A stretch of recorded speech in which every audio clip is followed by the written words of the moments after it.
नमस्कार, जय हिंद, वंदे मातरम। स्वागत है एक बार फिर आपका हमारे यूट्यूब चैनल पर।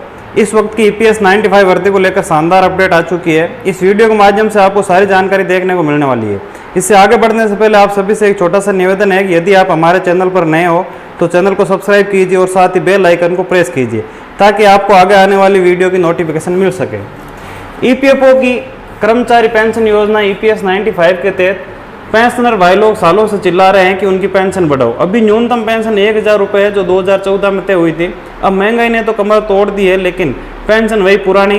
पेंशनर चाहते हैं कि इसे 7500 रुपये या कुछ संगठन तो 9000 रुपये तक की मांग कर रहे हैं। साथ में महंगाई भत्ता यानी डीए मुफ्त मेडिकल सुविधा और खाद्य सुरक्षा स्कीम में शामिल करने की बात भी जोरों पर है। संसदीय समिति ने माहौल बनाया। बीजेपी सांसद बसवराज बोम्मई की अगुवाई वाली संसदीय समिति ने श्रम मंत्रालय को बोला है कि भाई अब तो पेंशन बढ़ाओ। 7500 रुपये न्यूनतम पेंशन की सिफारिश की है। उनका तर्क है कि 2014 से अब तक खाने पीने से लेकर हर चीज़ के दाम आसमान छू रहे हैं।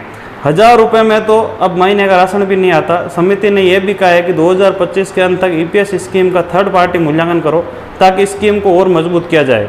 मतलब पेंशनरों के लिए कुछ बड़ा होने की उम्मीद है। पेंशनरों का गुस्सा और आंदोलन। महाराष्ट्र के नासिक में पेंशनर सड़क पर उतरे। उनकी मांग है 9000 रुपये पेंशन, डीए मुफ्त हेल्थ केयर और खाद्य सुरक्षा स्कीम में शामिल करना। ये लोग कह रहे हैं कि उनकी ज़िंदगी की कमाई का सही हक मिलना चाहिए। ईपीएस 95 राष्ट्रीय आंदोलन समिति, जिसके लीडर है कमांडर अशोक राउत, ने वित्त मंत्री निर्मला सीतारमण और श्रम मंत्री मनसुख मंडाविया से मुलाकात की। दोनों ने कहा कि मांगों पर गौर करेंगे, लेकिन अभी तक कोई पक्का वादा नहीं। पेंशनरों का कहना है बातें कम, एक्शन ज़्यादा चाहिए। दिल्ली में तो कुछ छोटे मोटे प्रदर्शन हुए, लेकिन वहाँ अभी कोई बड़ा बवाल नहीं। फिर भी पेंशनर संगठन दबाव बनाए हुए हैं। हायर पेंशन का सीन। सुप्रीम कोर्ट ने नवंबर 2022 में हायर पेंशन का रास्ता खोला था। इसके तहत 17.48 लाख आवेदन आए, जिनमें से 21,885 लोगों को पेंशन भुगतान आदेश मिल चुके हैं।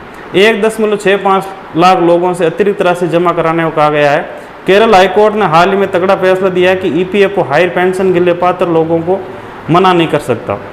ये पेंशनर के लिए बड़ी जीत है, लेकिन प्रोसेस धीमी है। कुछ पेंशनर शिकायत कर रहे हैं कि उनके आवेदन अटके पड़े हैं। ईपीएफओ का कहना है कि वो 70% आवेदनों को प्रोसेस कर चुका है, लेकिन अभी और काम बाकी है। ईपीएफओ 3.0 फ्यूचर का प्लान। ईपीएफओ कुछ कूल चीज़ें ला रहा है। जल्दी तुम अपने पीएफ फंड को एटीएम से निकाल सकेंगे।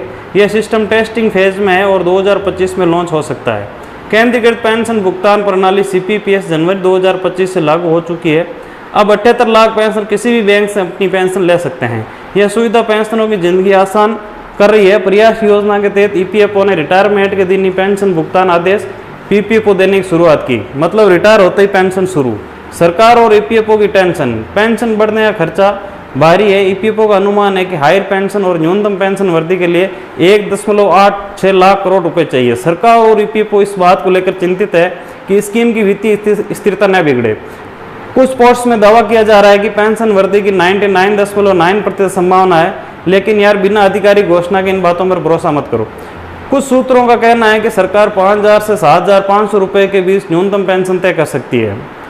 ईपीएफओ की सेंट्रल बोर्ड ऑफ ट्रस्टीज की अगली मीटिंग में पेंशन वृद्धि और हायर पेंशन पर बड़ा फैसला हो सकता है। अगर सरकार ने जल्दी फैसला नहीं लिया तो पेंशनर और ट्रेड यूनियन बड़े आंदोलन की प्लानिंग कर रहे हैं। खासकर महाराष्ट्र, कर्नाटक और दिल्ली में बवाल हो सकता है।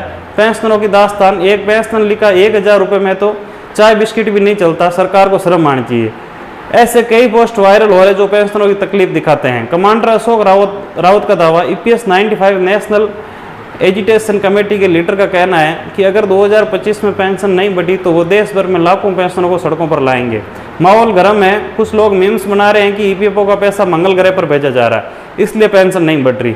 बेशक ये मजाक है, लेकिन मूड हल्का करने के लिए ठीक है। ईपीएफओ पोर्टल पर जाकर अपनी पेंशन या हायर पेंशन की स्टेटस चेक कर सकते हैं। अगर आवेदन किया है तो उसका अपडेट देखें। पेंशनर संगठन से जुड़े अगर आपका कोई रिश्तेदार पेंशनर है तो ईपीएस 95 नेशनल एजुटेशन कमेटी जैसे संगठनों से जुड़कर दबाव बढ़ा सकते हैं। अपने नज़दीकी ईपीएफओ ऑफिस में जाकर हायर पेंशन या पेंशन स्टेटस के बारे में पूछे। एक तरफ पेंशनर सड़क पर, दूसरी तरफ सरकार और ईपीएफओ की मीटिंग्स, और बीच में संसदीय समिति का दमदार एंट्री, ऊपर से मीम्स और गुस्साए पोस्ट्स।